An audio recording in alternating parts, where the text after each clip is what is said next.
Supreme court में review petition का success करने के लिए क्या आर्ट है। और हमारा अभी अभी 2-3 रिव्यू हमारे सक्सेस हुए हैं, क्योंकि उसी जज के पास जाएगा तो जनरली क्या होता है कि मेंटालिटी रहती है कि मैंने ये केस डिसाइड किया, मैंने डिसमिस किया, इसमें क्या नया रहने वाला है। Success of review petition in supreme court. Supreme court में रिव्यू पिटीशन का सक्सेस कैसा लिया जाता है। जनरली लोग क्या बोलते हैं मालूम है कि एसएलपी डिसमिस होने के बाद रिव्यू का कोई फायदा नहीं होता है, रिव्यू डिसमिस होने वाला है, क्यूरेटिव भी मत करो, क्यूरेटिव भी डिसमिस होने वाला है। लेकिन दोस्तों ये रेमेडी है, मान्य है मुझे कि सभी रिव्यू इंटरटेन नहीं होंगे, लेकिन रिव्यू सब डिसमिस ही होते हैं, ये गलत है। रिव्यू सक्सेस करने के लिए क्या आर्ट है। और हमारा अभी अभी 2-3 रिव्यू हमारे सक्सेस हुए हैं, जो एसएलपी डिसमिस हुई थी वो रिस्टोर हो गई है, नोटिस इश्यू हो गया है, उसके बारे में हम आपके साथ कुछ डिस्कस करना चाहते हैं। पहली बात है, रिव्यू पिटीशन क्या है। रिव्यू पिटीशन ये है कि जब एसएलपी या कोई आपका अपील सुप्रीम कोर्ट में जब डिसमिस हो जाता है या आपके फेवर में नहीं रहता है, तो एग्रीव्ड पार्टी जो है, जो हारी हुई पार्टी है, वो रिव्यू पिटीशन में जा सकती है। ये 30 डेज में करना पड़ता है। ऑर्डर 27 में भी आता है ये सुप्रीम कोर्ट के रूल्स में, और इसके सीपीसी के ऑर्डर से 47 में भी ये रिव्यू पिटीशन है।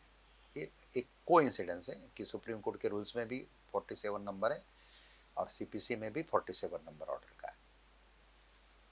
तो रिव्यू पिटीशन बनाने के लिए मेहनत एसएलपी से ज्यादा लगती है, पहली बात ये है।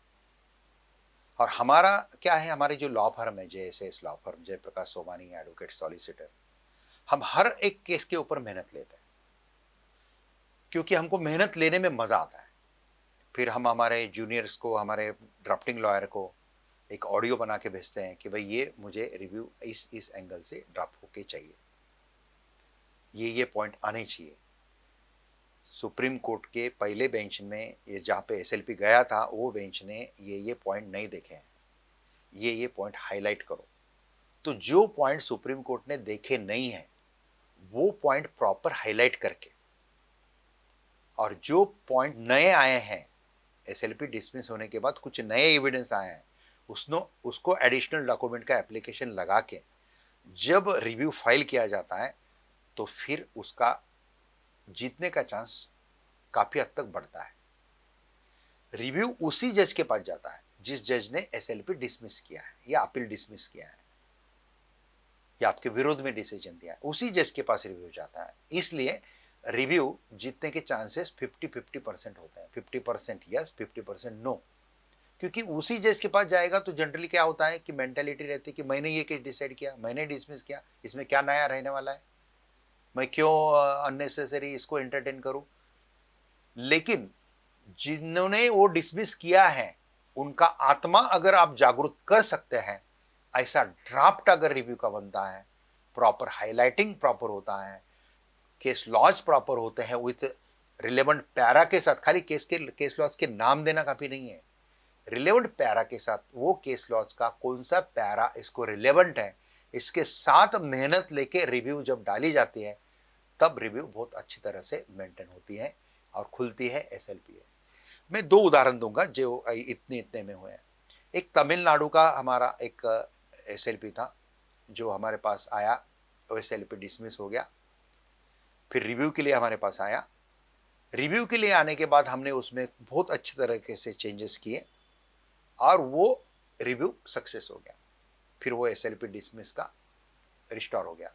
उसके बाद जो क्लाइंट का मैसेज आया ना, क्या बताऊं, मेरे आंखों से पानी आने लगा, इतना बढ़िया मैसेज इसने भेजा। दूसरा एक मैटर है 482 क्वैशिंग मैटर है, हाईकोर्ट से क्वैश नहीं हुआ। एक्चुअली मैट्रिमोनियल मैटर हाईकोर्ट से क्वैश हो जाते हैं जनरली, लेकिन ये नहीं हुआ। इनको कुछ हाईकोर्ट के जजेस को कुछ उसमें सीरियस एलिगेशन देखा, उन्होंने क्वैश नहीं किया। फिर ये आदमी सुप्रीम कोर्ट में आया, मैं नाम नहीं बताऊंगा क्योंकि ये सीक्रेट है, नाम भी नहीं बताऊंगा और ऑर्डर भी नहीं बताऊंगा, क्योंकि ऑर्डर से भी आपको नाम दिख जाएगा, इसलिए I can not declare anybody's name here. तो उसका वो मैट्रिमोनियल मैटर जब हाईकोर्ट से रिजेक्ट हो गया, क्वैशिंग नहीं हुआ, तब वो सुप्रीम कोर्ट में आया। सुप्रीम कोर्ट में भी उसका सुनाया नहीं गया, फिर डिसमिस हो गया एसएलपी। फिर उसको किसी ने हमारा नाम बताया, हमारे पास आया और फिर हमने देखा। मैं बोला यार मेहनत लेने जैसा मैटर है। फिर हमने मेहनत लिया लिया और वो सक्सेस हुआ। तो रात को 9 बजे मुझे मेरे एसोसिएट का फोन आया, सर ऐसा ऐसा सक्सेस हुआ। मैं बोला ऑर्डर आने दो। ऑर्डर आने के बाद फिर ऑर्डर भी आ गया और एसएलपी रिस्टोर भी हो गया। अभी वो पूरा एसएलपी आगे आर्ग्यू करेंगे, ये करेंगे, नोटिस हो गया, सब हो गया। बोलने का तात्पर्य है दोस्तों, जब रेगुलर एसएलपी या अपील सुप्रीम कोर्ट से डिसमिस हो जाता है तो यहाँ पे सब कुछ खत्म हो गया, ऐसा नहीं है। इसके बाद 2 रेमेडी आपके लिए है। हाँ, चांसेस थोड़े कम है, आई नो दैट, लेकिन चांसेस ही नहीं है ऐसा भी नहीं है। मैं ये नहीं बोल रहा हूं कि मैं अकेला लॉयर हूं जो रिव्यू को, सिक्योरिटी को सक्सेस देता हूं, ऐसा नहीं है। हमारे सुप्रीम कोर्ट के सभी लॉयर अच्छे हैं, कोई खराब लॉयर नहीं। आप किसी को भी काम दो, लेकिन वो लॉयर ने उतनी मेहनत लेना चाहिए। आप जब उसको चीजें बताते हैं उसने प्रॉपरली सुनना चाहिए, ईगो नहीं करना चाहिए, गुस्सा नहीं करना चाहिए कि हम लॉयर है या आप लॉयर हैं। ऐसा ईगो करने वाले लॉयर से बच के रहिए, जो क्लाइंट का प्रॉपर सुनते हैं, सब पॉइंट ऐड करते हैं, प्रॉपर ढंग से चलते हैं, तो फिर उनके रिव्यू खुलने के, क्यूरेटिव खुलने के चांसेस ज़्यादा होते हैं। क्यूरेटिव के बारे में हम आपको कभी बताएंगे, पीछे भी 1-2 हमने वीडियो में बताया हुआ है, लेकिन आगे भी बताते रहेंगे। आज का विषय रिव्यू का है, इसलिए हमने बताया आपको कि रिव्यू सुप्रीम कोर्ट में सक्सेस कैसे होता है। Thank you very much. नमस्कार, जय हिंद।